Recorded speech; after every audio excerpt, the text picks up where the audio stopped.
Green Bay Packers outlook for the 2023 NFL season. How good are the Green Bay Packers going to be this year?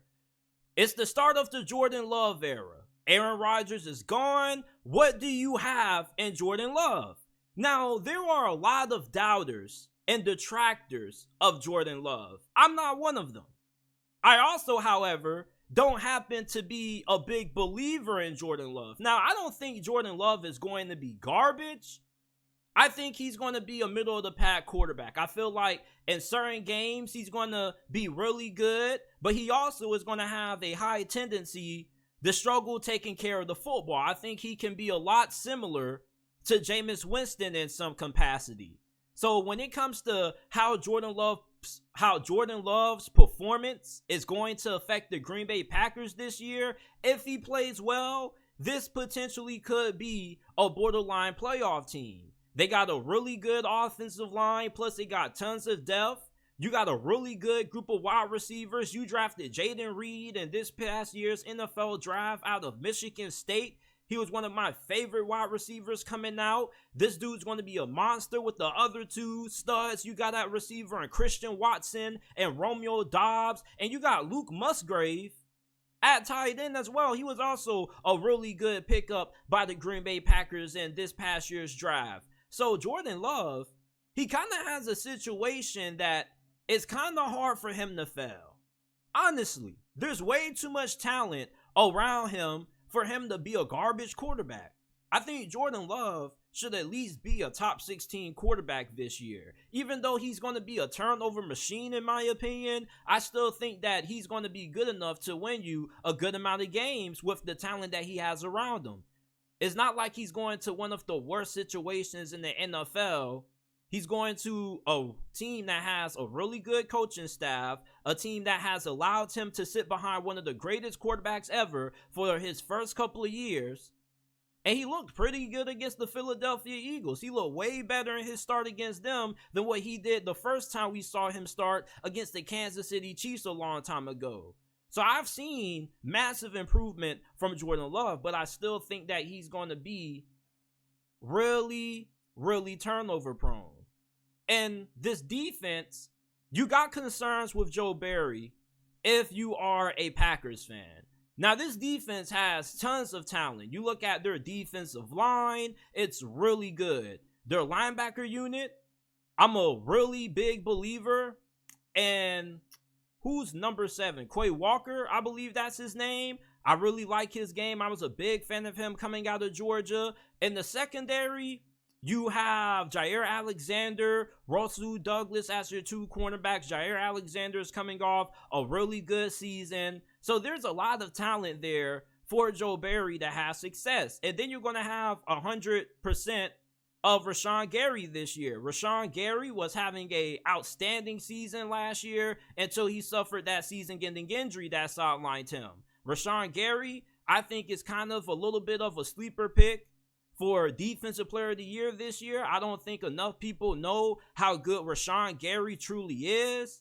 And with the talent that they have on the defensive line, I think that Green Bay's front seven could be really nasty this year. And if this front seven ends up improving against the run, this is going to be one of the better defenses in the NFC this year. Now, Jordan Love and Joe Barry are two of the most important factors to the Green Bay Packers being able to have a successful season. Now, I think the best case scenario for the Packers this year would be 10 to 11 wins. Let's say Jordan Love plays okay, or he plays better than expected. The Packers probably could win this division. The Detroit Lions do have a really good team. The Minnesota Vikings are a little The Green Bay Packers, I think this roster is being a little bit overlooked. This is a really good team. They don't really have a lot of question marks. Now, they have some positions that they could be better at, but they don't really have anything that you look at and say, oh yeah, that's a big area of concern other than Jordan Love. And once again, as I stated earlier, the situation that Jordan Love has is probably the best situation that a guy like him can be in. This transition should not be all that difficult. Of course, nobody's going to expect Jordan Love to play like Aaron Rodgers. And I think that Packers fans have pretty tempered expectations when it comes to what they're expecting out of Jordan Love from a performance standpoint this year. There aren't Packers fans who are standing on top of rooftops and yelling, Jordan Love is going to be the next coming of Aaron Rodgers. Jordan Love is going to be an MVP candidate. Like how they were doing with Trey Lance around this time last offseason. Jordan Love, the expectations are pretty moderate for him. Based on how Aaron Rodgers played last season, the bar isn't set too high. This is a guy who has a really good arm. He's going to take a lot of shots downfield, something that Aaron Rodgers didn't do a bunch of in the Packers offense last season. So I think that Jordan Love, he's going to be pretty solid. And I think he has the potential to be a really good quarterback depending on how well he takes care of the football. But I kind of have a strong suspicion that he's going to be really turnover prone like Jameis Winston. And when you look at this division, I don't think this division is the toughest. But I don't think it's the easiest neither. If this run defense doesn't improve, you're going to get ran all over by the Chicago Bears. You're going to get ran all over by the Detroit Lions, who have two really good backs in Jahmyr Gibbs and David Montgomery and a really good offensive line. So the Packers, they really do need this run defense to step up and be really good. And for their head coach, Coach LaFleur, this is kind of a prove-it year for him because his last couple of seasons, he's had Aaron Rodgers as his quarterback. And anytime you have a great quarterback as a head coach, it makes things a lot easier for you because there's so much that you have to do when you're trying to develop a young quarterback. You got to make sure he's comfortable in the offense. You got to make sure that he's developing good rapport and chemistry with his wide receivers. And when you look at Matt LaFleur, the fact that he's had the luxury of coaching one of the greatest quarterbacks to ever play this game, we really don't know just how good of a coach he is. Now, we know he's a solid coach, but even with a solid coach, a great quarterback can win a lot of games with you and have a good amount of success, i.e. Deshaun Watson with Bill O'Brien and Aaron Rodgers with the previous head coach and Mike McCarthy. So if Jordan Love ends up panning out, it's going to be a really good look for Matt LaFleur.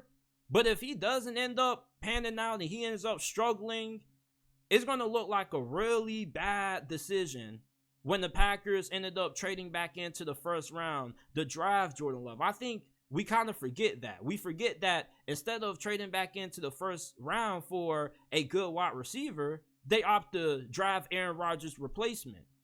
And there's no excuses for Jordan Love not to work out. He has a great situation.